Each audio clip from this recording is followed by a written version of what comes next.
안녕하세요. 모금미술학원 입시 디자인 강사 연준입니다. 자연물이 적게 출제가 되다 보니까 학생들이 오히려 더 어렵게 생각하는 것 같아서 오늘은 자연물 중에서 로즈베리라는 열매와 나뭇잎 차이점을 둬서 그려보도록 하겠습니다.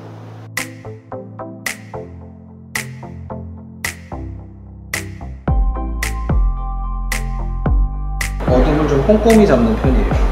톤에 대한 분리가 어려울 수 있기 때문에 작은 덩어리들이지만 큰 덩어리가 더 중요한 거니까 어두운 쪽으로 가는 덩어리들은 어둠의 양을 좀 더 많이 도와주시고 밝은 쪽으로 갈 때는 조금 어둠의 양을 줄여가면서 제가 쓰는 방법은 브라운 레드랑 인디고를 섞는 방식을 쓰고 있는데 뉴트럴 틴트나 근데 아이보리 블랙은 조금 약하더라고요. 추천하지는 않고 피치 블랙이라든가 이런 것들을 써도 무방할 것 같습니다. 개인적으로는 장점이 좀 더 많은 것 같아서 계속 쓰고 있습니다. 큰 덩어리를 묶어주고 작은 덩어리를 나눠서 그리는 방법이 필요할 때도 있고요. 지금처럼 하나하나를 그리면서 전체의 덩어리를 만들어야 될 때도 있는 것 같아요. 비슷한 사물로는 포도, 장미꽃도 좀 비슷할 수 있고요. 작은 조각들이 모여서 큰 덩어리를 만든 형태들 있는 것 같아요. 첫 번째로 제가 가장 중요하게 보는 것은 색감의 변화. 밝은 부분에서도 받는 느낌을 좀 내기 위해서 옐로우 계열을 올리기도 하고요. 멀어지는 쪽에서 컬러의 변화를 녹색까지 패스를 쓰고 있어요. 그 오렌지랑 제가 섞어서 버밀리언을 섞어도 되고요. 최소한의 터치로 맑은 느낌을 반사광 부분 좀 남기고 톤이 정확하진 않지만 밝은 톤을 먼저 좀 건드려서 밝음을 비교해 보면서 큰 입체감을 올려보려고.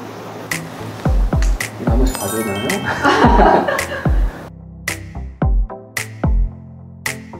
약간 그라데이션 터치를 좀 활용을 해서 부드러워서 하니까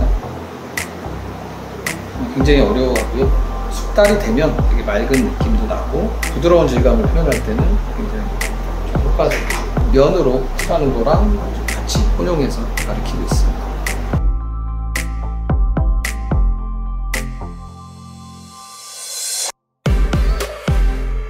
아까도 말씀드렸지만 색의 변화를 좀 최대한 많이 주려고 하고 있습니다. 반사광의 컬러는 라일락을 이용해서 보랏빛을 주고 그리고 나서 이 빨간색을 톤이 잘 들어갔는지 꼼꼼하게 정리를 해요. 이때는 그라데이션을 잘 안 쓰고요.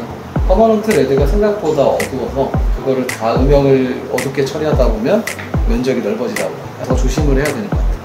형태의 부분들을 좀 해주면서 깔끔해 보이게 그 방금 썼던 색에다가 끝에 블랙을 찍는 거예요. 블랙과 색깔의 경계 부분에 이렇게 써주면 블랙의 경계를 부드럽게 풀 수가 있거든요.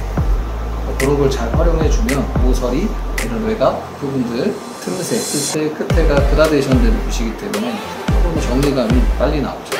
근데 이것도 어두운 톤이라서 좀 조심해야 돼요. 이게 많아지면 까매지니까. 약간 그라데이션 하다 보면 뭉개진 부분들이 많이 생겨요. 먹을 다시 잡으면서 정리를 해주고 이 과정에서 완성의 느낌이 좀 나와야 돼요.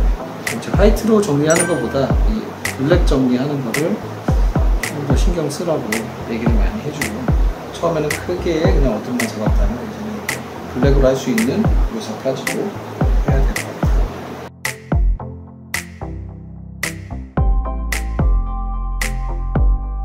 자, 나뭇잎도 출제 소재이기 때문에 쉬운 듯 또 어렵잖아요. 이것도 역시나 색의 변화와 덩어리를 내는 데 집중을 해요. 나뭇잎이 납작한 판재로 돼 있기 때문에 잘못하면은 입체감이 안 나게 표현이 될 수가 있는데 색의 변화도 있지만 입체감에 신경을 많이 쓰고 형태를 뜰 때도 입체적으로 뜨려고 하죠. 색의 변화를 줄 때 초록색은 노란색에서 피커크 블루나 청록색까지도 갈 수 있고 색의 변화를 줄 때 심하게 보면은 또 갈색 분위기, 옐로우 쪽까지도 빠져도 어색하지 않기 때문에 최대한 색의 변화를 크게 줘서 색의 다양성을 보여주는 거죠. 그러면 좀 지루하지도 않고 좀 자연스러운 느낌도 나오고 그래도 주의하라고 하는 부분은 라인으로 표현하는 것보다는 굴곡을 좀 표현하라고 해요. 그래서 뭐 울룩불룩한 이 볼륨감을 좀 살리라고 하고 그 위에 가볍게만 너무 진하지 않게 이런 실핏줄 같은 얇은 것들은 그냥 얹어주기만 하면 느낌은 나오기 때문에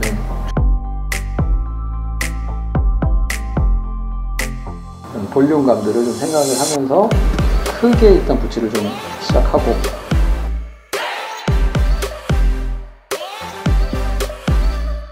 만나는 지점은 톤이 좀 밝은 게 좋으니까 반대로 계속 그라데이션으로 쌓으면서 뭔가 톤을 올리는 거는 좀 난이도가 높기 때문에 면 터치로 채워 넣는 형식으로 톤을 확실하게 올려주는 게 시간을 좀 단축할 수 있어요. 너무 규칙적으로 그리지 않는 게 오히려 더 자연스러워 보이는 것 같아요. 묘사가 좀 많아 보이려면 사진에도 보면은 가로결도 좀 있는 편이에요. 그래서 다른 쪽 방향으로 살짝 써주는 거죠. 붓터치를. 훨씬 묘사의 양이 좀 많아 보이게 그렇게 해주고, 좀 은은하게 그려져 있는 상황이니까 좀 작은 붓을 가지고 조금 더 또렷하게 정리를 해주는 거죠.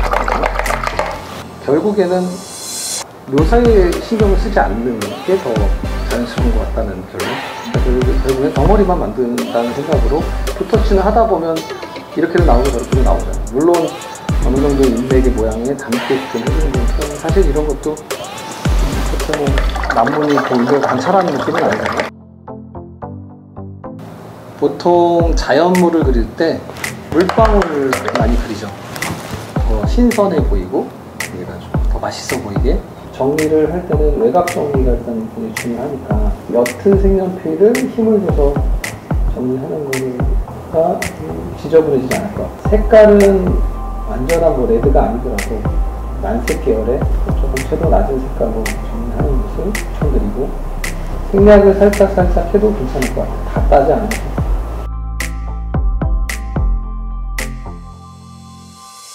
시작할 때 제가 노란색을 띄웠기 때문에 계열색을 섞는다고 봐요. 흰색으로 정리하면 굉장히 좀 튀는데 섞어서 하면 좀 덜 튄다는 거죠.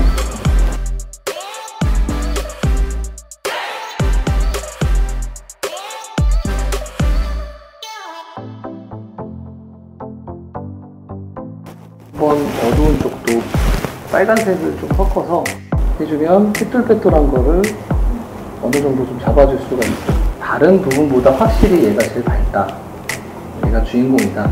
자유롭게 화이트를 찍는 방법도 있고, 굉장히 이렇게 정형화된 형태로 정리를 해서 찍는 방법도 있는데, 지저분해 보일 때는 좀 정리를 해서 찍으라고 하고, 지루하고 좀 딱딱해 보일 때는 화이트도 좀 재밌게 찍으라고 하는 것 같아요.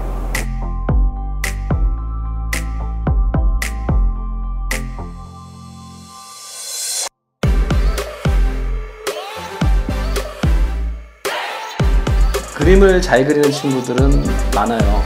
그래도 입시에서 변별력을 주기 위해서는 기본적인 부분들, 덩어리나 색감 변화 조금 더 신경 쓴다면 변별력을 줄 수 있지 않을까 생각합니다. 궁금한 개체가 있으면 댓글로 남겨주세요. 구독과 좋아요. 이거 한 번씩 봐줘야 되나요? 방송하시는 분들이 얼마나 어려운지 해보니까 느껴지네요.